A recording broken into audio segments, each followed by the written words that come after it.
I noticed something was off with my wife recently, but the moment that truly shattered me happened late one night. It started with one of those random wake-ups, the kind where you're suddenly wide awake for no reason. I rolled over and saw her phone light up on the nightstand. She was asleep, breathing peacefully. I wasn't suspicious of anything. I just wanted to turn the screen off. But when I glanced at it, there it was, a message from someone I didn't know. A man named Declan Miller. He wrote, "I can't wait to see you.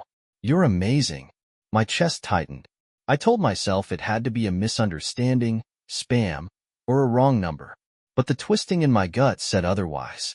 Against every instinct screaming at me to put the phone down, I tapped the message. What I saw confirmed my worst fears. Weeks of flirtatious chat logs, intimate pictures, and references to secret meetups, including nights she told me she was working late. One message mentioned a weekend trip that coincided with our daughter's birthday. I remembered that weekend vividly, her laughter, the photos we took as a family, the kiss she gave me in front of the waves. Meanwhile, her messages painted it as some romantic getaway with him. I sat there in the dark, my whole world collapsing. Every instinct told me to wake her up and demand answers, but I didn't.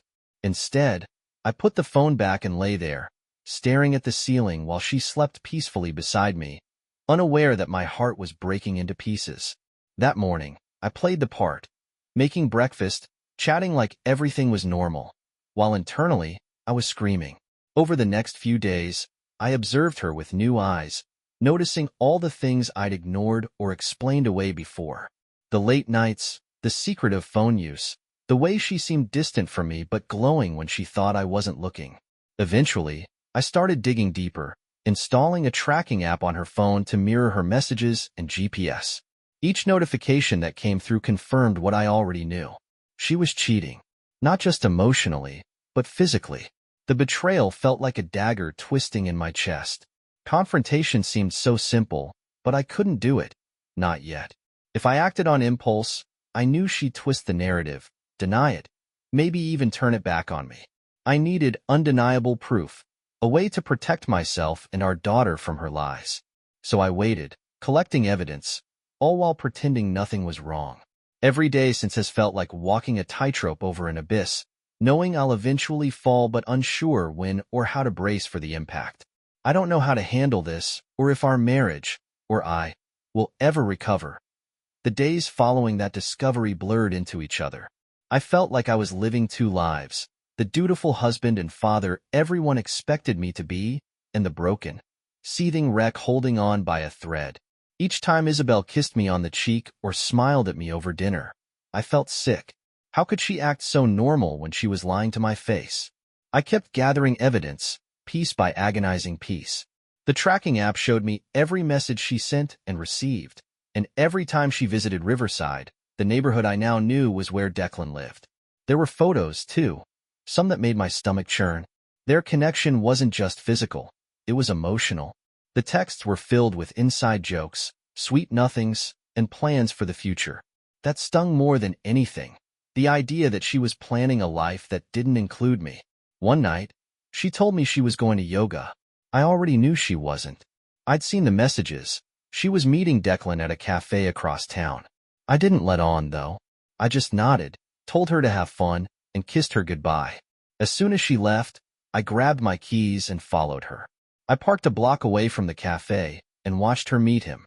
Her face lit up when she saw him in a way it hadn't for me in years. They sat close, laughing, touching, completely at ease. I sat in my car, gripping the steering wheel so hard my knuckles turned white. My mind raced with all the ways I could confront them. Storm in, flip the table, scream at them. But I didn't. Instead, I took pictures from my car, documenting every damning moment. It felt like I was choking on my own anger, but I knew I needed more. When she came home that night, she was glowing, her demeanor light and carefree. She kissed me goodnight, and I nearly flinched. The weight of her betrayal pressed down on me, but I still couldn't bring myself to confront her. Not yet. That week, I began to notice her watching me more closely. She'd sit next to me on the couch, ask how my day was, or try to engage in casual conversation. It was almost like she suspected something was off. Maybe I wasn't as good at hiding my feelings as I thought. I kept my responses short and distant, hoping to keep her in the dark about what I knew. At the same time, I was working on a plan. Gathering proof wasn't enough anymore.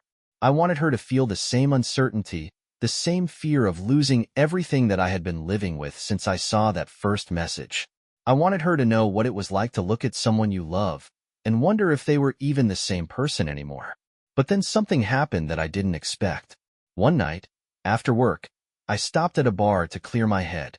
That's where I met Savannah. She was tending bar, a quick smile and a sharp wit that disarmed me in a way I didn't think possible. I didn't mean for it to become a regular thing, but it did. I'd stop by for a drink after work, and she'd be there, asking about my day, sharing little bits of hers. At first, it was innocent. I just needed someone to talk to. Someone who didn't know Isabel, didn't know the mess my life had become. But as the weeks went by, the line between casual and something more started to blur. She wasn't just a distraction anymore. She was becoming an escape. And that's when it hit me. Isabel wasn't the only one keeping secrets anymore. The secret I was keeping wasn't like Isabel's. It didn't start with betrayal or lies. It started with me sitting at that bar, drowning in my own misery, and Savannah being kind enough to see past my walls. She had this way of making me feel like a person again, like I wasn't just the shell of a man trying to piece together a life that had been shattered, but I knew what I was doing. Every time I went back, every time I let the flirting between us grow, I was inching toward a line I couldn't uncross. And maybe part of me wanted to cross it. Maybe part of me wanted Isabel to feel the same gut-wrenching fear I had. To wonder what I was doing when I wasn't with her. To ask herself if she was the one being left behind. It wasn't long before the whispers started. I didn't try to hide my visits to the bar. In fact, I made sure to let it slip in casual conversation with mutual friends. A part of me wanted it to get back to Isabel. Let her stew on the idea that I might not be sitting at home, waiting for her while she ran off to Declan. One night, Savannah leaned in across the bar, her hand brushing mine as she passed me a drink. "You seem different tonight," she said. "Like you've got something on your mind." I looked at her, and for the first time, I considered telling her everything. About Isabel, about Declan, about the mess my life had become. But I didn't. Instead, I smiled and said, "Just life, I guess." She didn't push. She just smiled back, and for a moment, I felt like I could breathe again. Then, everything changed. It started with Martina Campbell, our nosy neighbor, walking into the bar one night. Her face lit up with surprise when she saw me sitting there with Savannah. "Caleb," she said, her voice loud enough to draw attention. "What are you doing here?" "Having a drink," I replied, keeping my tone even. She glanced at Savannah, then back at me, her brows knitting together. "Does Isabel know you're here?" I smirked. "Why? You planning on telling her?" Her face twisted into something between confusion and pity. "This isn't like you, Caleb." I shrugged. People change. She left after that, but I knew she wouldn't stay quiet. Sure enough, a few days later, Isabel started acting differently. She was more attentive, more curious about where I was and who I was with. She didn't come out and accuse me of anything, but I could see it in her eyes. She was wondering. And that was exactly what I wanted. But then Isabel took things one step further. One night, as I sat at the bar with Savannah, Isabel stormed in. I didn't see her coming until she was standing right there, her face twisted with rage. "So this is where you've been hiding," she snapped, her voice cutting through the low hum of the bar. The entire place went quiet, all eyes turning toward us. Savannah froze, her easy smile vanishing as she glanced between us. I stayed calm, setting my drink down and meeting Isabel's gaze. "Is there something you need, Isabel?" "Who the fuck is she?" Isabel demanded, pointing at Savannah. Savannah looked at me, confused and a little panicked. "Caleb, what's going on?" I sighed, running a hand through my hair. "Isabel, don't do this here." "Don't do what?" she shot back, her voice rising. "Call you out on whatever the hell this is?" The bar buzzed with murmurs as people started whispering to each other. I could feel the weight of their judgment, but I didn't care. This wasn't about them. This was about Isabel finally feeling the cracks in the world she'd so carefully built. I stood up, my voice low but firm. If you want to talk, we'll do it at home. She laughed bitterly, shaking her head. Oh, now you want to act like the good guy? After sneaking around with her? Savannah flinched at the venom in Isabel's voice, and I felt a surge of guilt. She didn't deserve to be dragged into this mess. Savannah has nothing to do with this, I said, my tone sharp. This is between us. Isabel stared at me, her eyes blazing with a mix of anger and hurt. You're unbelievable, she hissed before turning on her heel and storming out of the bar. I stood there for a moment, letting the silence settle before looking at Savannah. I'm sorry, I said quietly. You didn't deserve that. She shook her head, her expression unreadable. I don't know what's going on, Caleb, but you need to figure it out. She was right. I did. But standing there in that bar, with the weight of everything crashing down around me, I realized I wasn't sure if I even wanted to. After Isabel stormed out of the bar, I stayed behind for a while, nursing what was left of my drink. Savannah didn't say much after that, just gave me a polite but distant smile as she moved on to other customers. I couldn't blame her. She'd just been dragged into my mess, a mess I hadn't fully explained to her, or even to myself. Eventually, I went home. The house was dark when I walked in, but I could hear movement upstairs. Isabel was awake. I debated going straight to bed, pretending none of it had happened, but I knew her too well. She wouldn't let it go.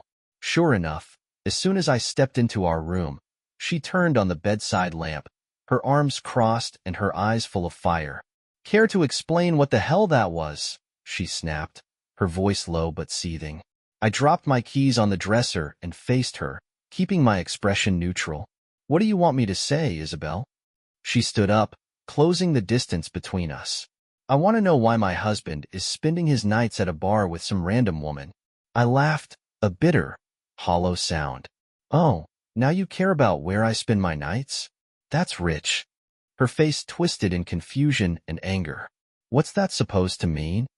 I stared at her for a long moment, my chest tight with the weight of everything I'd been holding in. I know, Isabel. I know about Declan. About the messages, the late nights, Riverside. All of it. Her expression froze, her lips parting slightly as the color drained from her face. What are you talking about? She whispered, but her voice wavered. Don't, I said sharply. Don't insult me by pretending you don't know what I'm talking about. I've seen the texts, the pictures. I've been tracking every lie you've told me for months. She took a step back, her hands trembling as she held them up defensively. Caleb, I can explain. Explain? I cut her off, my voice rising. Explain what? How you spent our daughter's birthday weekend sneaking around with him. How you kissed me goodnight after being in his bed. How you've been lying to me, to Lydia, to everyone. Tears filled her eyes, but I couldn't tell if they were from guilt or panic. I didn't mean for it to happen, she said weakly. It got out of control. I shook my head, laughing bitterly again. Got out of control? That's the best you've got? You didn't mean for it to happen? Isabel, you've been planning this, hiding this for months. Don't act like you tripped and fell into his arms. She broke down then, sinking onto the edge of the bed as sobs racked her body. I'm sorry, she cried. I'm so sorry, Caleb. I never wanted to hurt you. I stood there, watching her, feeling nothing but a hollow ache. The words didn't mean anything. They were just noise, just another attempt to manipulate me. Sorry doesn't fix this, I said coldly.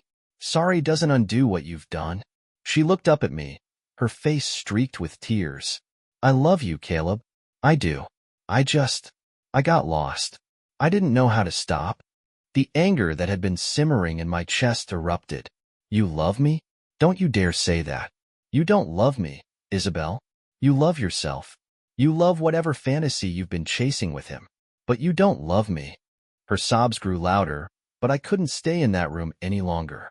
The air felt suffocating, the walls closing in around me. I grabbed a pillow and a blanket from the closet and headed for the couch. As I lay there, staring at the ceiling, the weight of everything pressed down on me. The confrontation I'd been dreading for months had finally happened, and it felt just as awful as I'd imagined. Isabel's tears, her apologies, they didn't matter. Nothing she said could take away the pain, the betrayal, the image of her and Declan together. And yet, deep down, I still didn't know what I wanted. Revenge?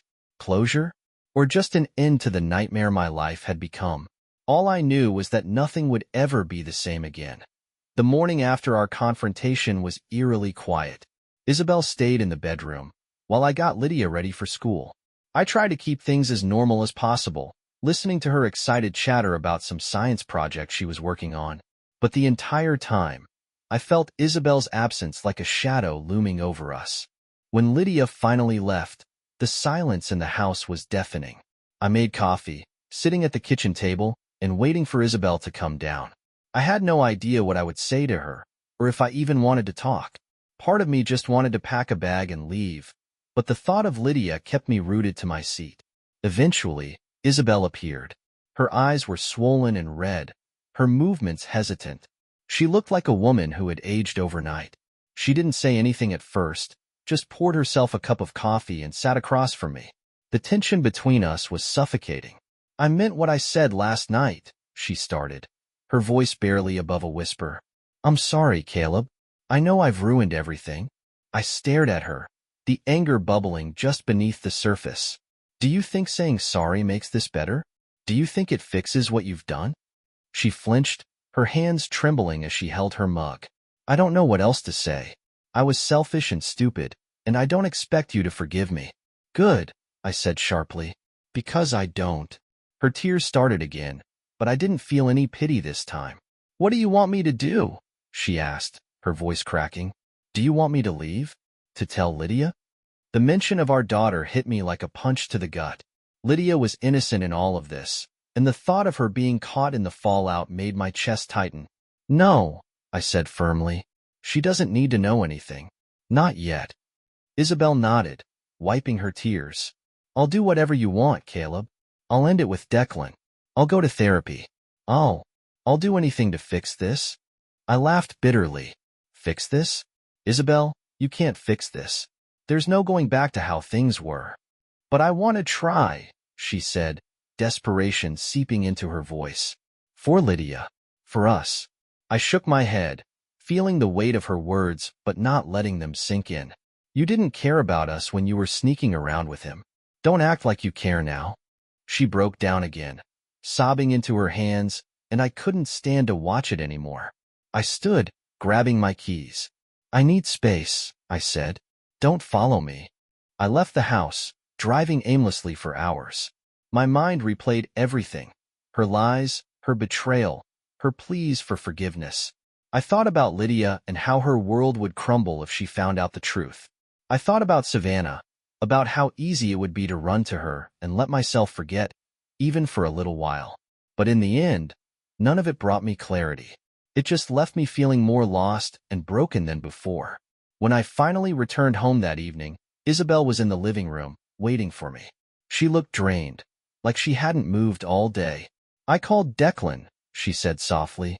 "I told him it's over." I didn't respond, didn't even look at her. I just walked past her, heading upstairs to take a shower. Her words didn't mean anything to me. Not anymore. That night, I lay in bed, staring at the ceiling while Isabel slept on the couch. My mind raced with questions I couldn't answer. Could I ever forgive her? Did I even want to? Or was this the beginning of the end for us? I didn't have the answers, and I wasn't sure I ever would. All I knew was that the life we had built together was gone, shattered into a million pieces. And no matter how much Isabel cried, no matter how many promises she made, I wasn't sure I could ever put it back together again. The days that followed were heavy and disorienting. Isabel kept her distance, and I let her. She tried to reach out, tentative touches, attempts at small talk, but I wasn't ready to meet her halfway. I stayed late at work, avoided her at home, and did my best to focus on Lydia. She was the only thing holding me together. Isabel tried to act normal for Lydia's sake, but there was an undeniable tension in the air. It was like a constant hum in the background, growing louder with every passing moment. Lydia, perceptive as ever, started asking questions. "Why doesn't Mom eat dinner with us anymore?" she asked one evening, her eyes filled with innocent curiosity. I stumbled over my words, unsure how to explain. "She's just been busy," I said, forcing a smile. Work stuff. Lydia nodded, but I could tell she didn't believe me. Kids are smarter than we give them credit for. She knew something was wrong, and it killed me to see her caught in the middle. Meanwhile, Isabel was trying. I could see it in the way she hovered around me, waiting for an opening. She'd leave notes on the counter, apologies scrawled in shaky handwriting, or try to start conversations that I immediately shut down. She was desperate, but I didn't know how to let her in. I wasn't sure I wanted to. One night, while I was out in the garage pretending to work on some project, my phone buzzed. It was Savannah. I hadn't heard from her since the night Isabel confronted me at the bar. Hey, just checking in. Hope you're doing okay. I stared at the message for a long time before responding. Thanks. It's been a lot. She replied almost immediately. I can imagine. If you ever need to talk, you know where to find me. Her kindness was like a lifeline, but it also filled me with guilt. Savannah had been a refuge, a reminder that I could still feel something other than pain. But now, knowing everything that had come to light with Isabel, I wondered if reaching out to her would make me just as bad. Was I already crossing a line just by thinking about her? The next day, Isabel approached me in the kitchen, her hands trembling as she held a stack of papers. I scheduled a therapy appointment, she said, her voice hesitant. For us. Couples counseling. I set my coffee mug down, studying her. You think that's going to fix this? She swallowed hard, her eyes glistening. I don't know, but I have to try. I can't lose you, Caleb. The vulnerability in her voice hit me harder than I expected. For a moment, I saw the woman I married. The one who used to light up my world, who used to feel like home. But that woman felt so far away now, buried under months of lies and betrayal. I'll think about it, I said finally, my tone clipped. Her face fell, but she nodded. That's all I'm asking. That night, I sat in the living room long after Lydia went to bed, staring at the appointment card Isabel had left on the counter. My chest felt tight, like I was carrying a weight I couldn't set down. Therapy might help, or it might confirm what I already feared, that we were too far gone to salvage anything. Part of me wanted to try, for Lydia's sake if nothing else. But another part of me, angrier, more bitter, wanted to burn it all down, to make Isabel feel the same pain she had inflicted on me. And then there was Savannah, lingering at the edges of my mind like a whispered promise of escape. I couldn't stop thinking about her, and that terrified me, because the more I thought about her, the more I realized how much I craved the simplicity of being with someone who didn't come with all this baggage. In the end, I went to bed with no answers, no decisions, and no sense of direction. All I knew was that the life I'd known was over, and I didn't know what came next. The morning of the therapy session came faster than I expected. I hadn't confirmed with Isabel that I'd go, but she was already dressed and waiting when I came downstairs. She stood by the door, her face pale and her hands clutching her car keys. You ready? She asked, her voice soft, like she was afraid of scaring me away. I didn't respond right away. Part of me wanted to say no, to walk out the door and drive anywhere but to that office. But another part of me, the part that still held onto some sliver of hope, nodded. Yeah. The car ride was silent. Isabel gripped the wheel tightly, her knuckles white. I stared out the window, watching the world blur by, my mind racing with questions I didn't have answers to. Would this even help? Was there anything left worth saving? When we arrived, the therapist greeted us with a calm, practiced smile. Her office was cozy, soft lighting, comfortable chairs, the faint scent of lavender in the air. Isabel sat down first, her posture stiff, her hands folded in her lap. I took the seat beside her, but it felt like there was a canyon between us. Let's start with why you're here, the therapist said gently. What's brought you to this point? I didn't know what to say. I didn't even know where to start. But Isabel spoke first, her voice shaking. I've hurt him, she admitted. I've made mistakes, horrible mistakes, and I don't know how to make it right. Her words hung in the air, heavy and raw. The therapist nodded, her gaze shifting to me. Caleb, how are you feeling about what Isabel just said? I clenched my fists, staring at the floor. How do you think I feel? I said, my voice sharper than I intended. She broke my trust. She broke our family. And now she wants me to just forgive her? I'm not asking for forgiveness, Isabel said quickly, tears brimming in her eyes. I know I don't deserve that. I just want to understand how we got here, how I let things get so out of control. I laughed bitterly, shaking my head. You let it get out of control because you wanted to. Don't sit here and act like you were helpless. Caleb, the therapist interjected gently, it's important to express your feelings, but try to do so in a way that opens the door for dialogue. I sighed, running a hand through my hair. I don't know if I can do that. Every time I look at her, all I see is Declan. All I see is the lies. Isabel sobbed quietly beside me, and for a brief moment, I felt a pang of guilt. But then I remembered the nights she spent with him, the messages, the photos, and that guilt vanished. The therapist leaned forward slightly, her tone calm and steady. Rebuilding trust takes time. It takes effort from both of you. Isabel, what steps are you willing to take to show Caleb that you're committed to this process? I'll do anything, Isabel said, her voice trembling. I'll go to individual therapy. I'll delete every account, block Declan, whatever Caleb needs. I just want to fix this. And Caleb, the therapist said, turning to me, what do you need from Isabel to even consider moving forward? I opened my mouth, but no words came out. What did I need? An apology wasn't enough. Promises meant nothing. What I wanted was for this to have never happened, for the life we'd built to still be intact. But that wasn't possible. Finally, I said, I need time. I need honesty. And I need to know why. Isabel looked at me, her face streaked with tears. I don't know why, she admitted. I was selfish, Caleb. I felt invisible, like I wasn't enough anymore. And instead of talking to you, I ran to someone else. Her words cut deep, and I felt a fresh wave of anger rise in my chest. You weren't enough? I echoed, my voice low and bitter. I gave you everything, Isabel. I gave you our life, our family, and that wasn't enough for you? The therapist stepped in again, her voice soothing but firm. This is painful for both of you, and it's okay to feel angry, hurt, even betrayed. But it's important to focus on what comes next. Caleb, are you willing to explore that, even if it's just one step at a time? I stared at her, then at Isabel, who was clutching a tissue like it was a lifeline. I didn't know if I could do it. I didn't know if I even wanted to.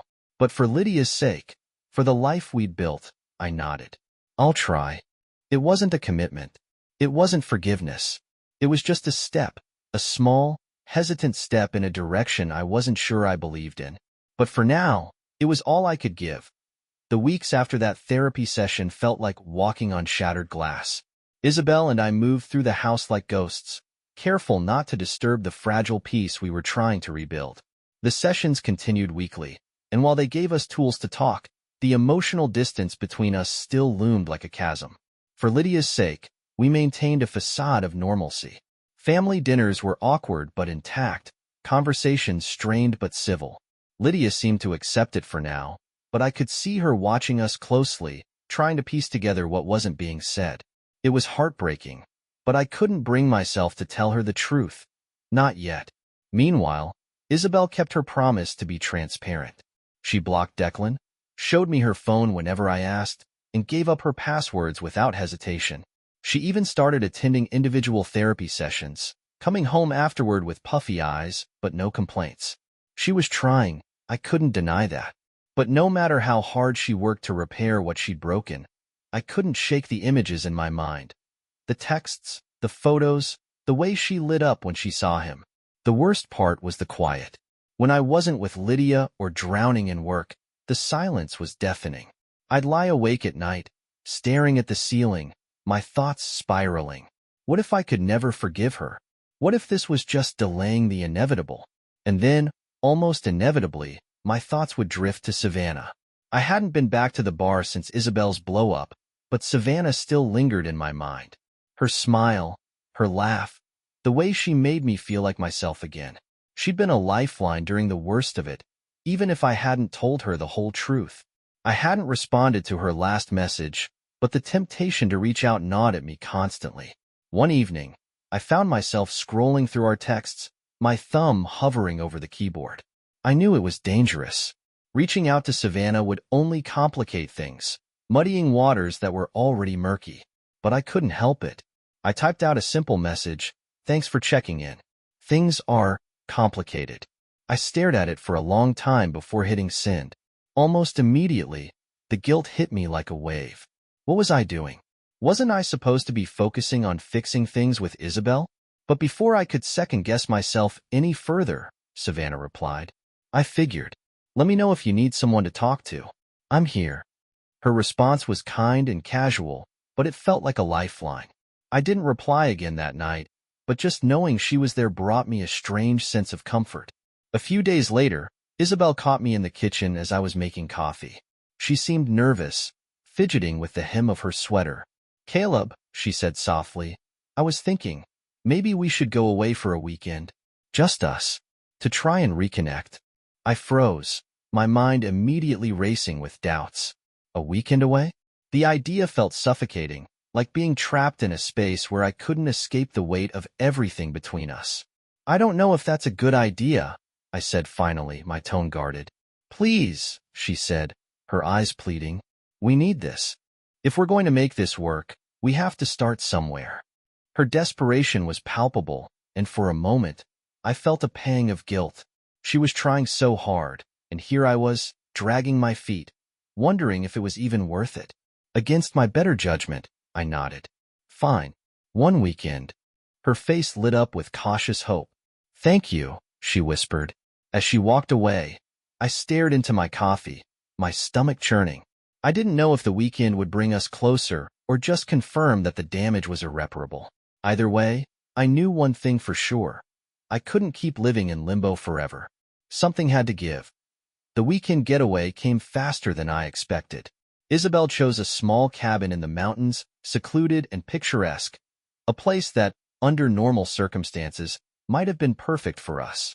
But now, it felt more like a forced retreat, a pressure cooker for emotions I wasn't sure I was ready to face. The drive was mostly silent. Isabel tried to make conversation, but my answers were clipped, and eventually, she gave up. Instead, she focused on the road while I stared out the window, watching the trees blur past. My chest felt heavy, my mind spinning with doubts. Could we really fix this? Or was this just prolonging the inevitable?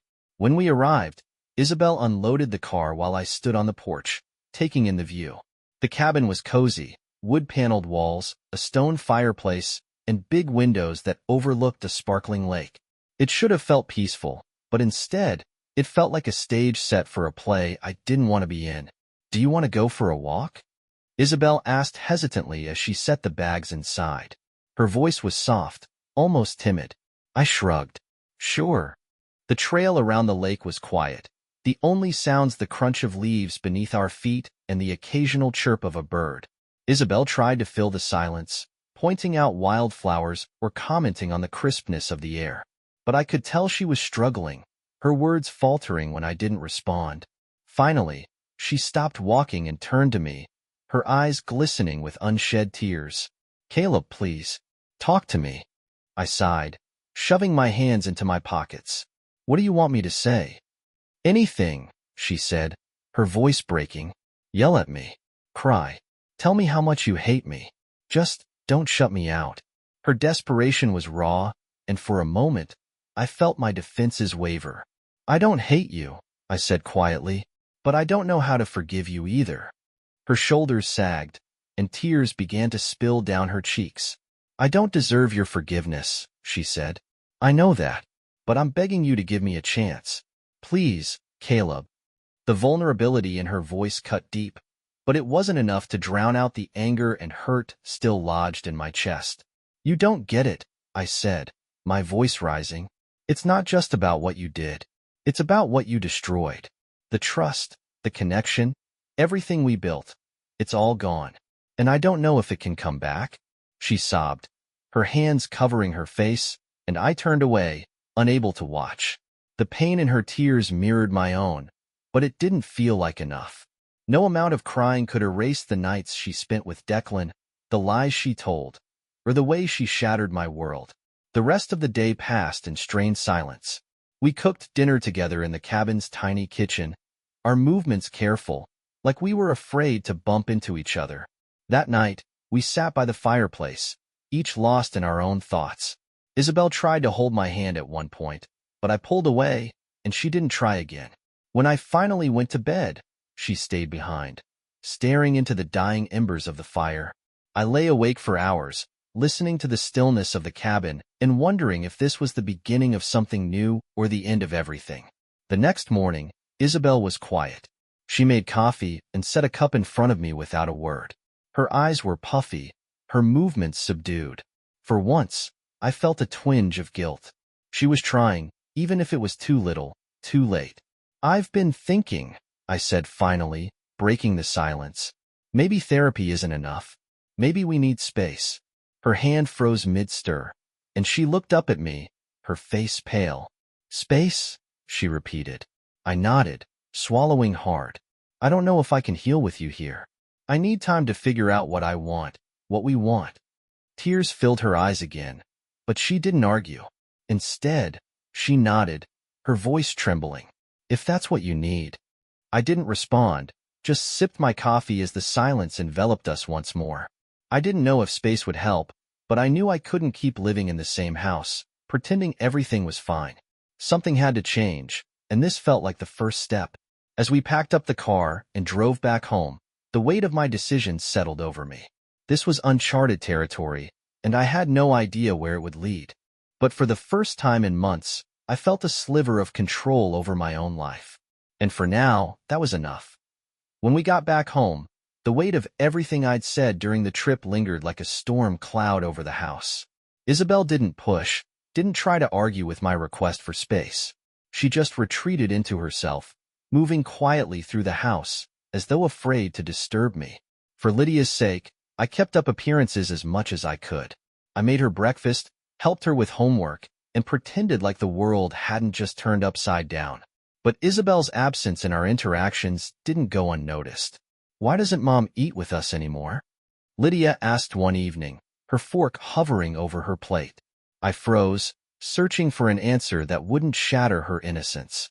"She's just really tired from work lately," I said, forcing a smile. "Nothing to worry about." Lydia nodded slowly, but the way she looked at me told me she wasn't convinced. She was too smart for her own good, and I knew it was only a matter of time before she started asking harder questions. Meanwhile, Isabel and I lived like strangers in the same house. At night, she slept in the guest room, and during the day, we exchanged only the bare minimum of words. It felt like we were both waiting for something to happen, but neither of us knew what. A week after the trip, I decided to make good on my promise to take space. I sat Isabel down one evening after Lydia had gone to bed. Her face was pale, her eyes wide with anxiety, as though she already knew what I was going to say. "I think I should move out for a while," I said, my voice steady but strained. "Just for a little bit. I need time to think."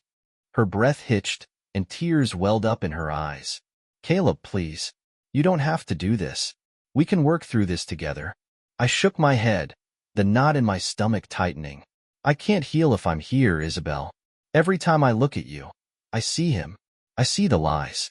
I need space to figure out if I can even forgive you." She didn't argue. She just nodded, tears spilling down her cheeks as she whispered, "Okay, if that's what you need." I didn't pack much, just a suitcase of clothes and a few essentials. I told Lydia I had to stay somewhere closer to work for a while, and while she seemed confused, she didn't question it too much. Isabel stayed in the kitchen while I said goodbye, her silence deafening. The apartment I found was small and unfurnished, but it was mine. It felt strange, sitting in the empty living room with nothing but my suitcase and the echo of my own thoughts. For the first time in years, I was alone, truly alone, and it was both liberating and terrifying. The first few nights were the hardest. I'd wake up expecting to hear Lydia's laughter down the hall or Isabel's quiet movements in the kitchen. Instead, there was only silence. I threw myself into work to fill the void, staying late at the office and burying myself in projects I didn't care about. But no matter how busy I kept myself, Savannah lingered in the back of my mind. I hadn't reached out to her since our brief text exchange, but the thought of her was a constant temptation. She was the only person who had made me feel like myself in months, and I couldn't shake the pull I felt toward her. One evening, After another long day at work, I sat in my car outside my apartment, staring at my phone. I scrolled through my contacts, hesitating before landing on her name. My thumb hovered over the call button, my chest tight with indecision. Finally, I pressed it. She answered after a few rings, her voice warm but cautious. "Caleb?" "Hey," I said, my voice low. "I know it's late, but do you want to meet up? Just to talk." There was a pause on the other end, and for a moment, I thought she was going to say no. But then she said, "Yeah, sure. Where?" We decided on a quiet coffee shop, far enough from both our worlds to feel safe. When I arrived, she was already there, sitting in a corner booth with a cup of tea in front of her. She smiled when she saw me, but there was a flicker of concern in her eyes. "You okay?" she asked as I slid into the seat across from her. I hesitated, staring down at the table. "Not really," I admitted, but I didn't know who else to talk to. She nodded, her expression softening. "I'm glad you called." For the next hour, I told her everything about Isabel, the affair, the therapy, and the space I'd taken.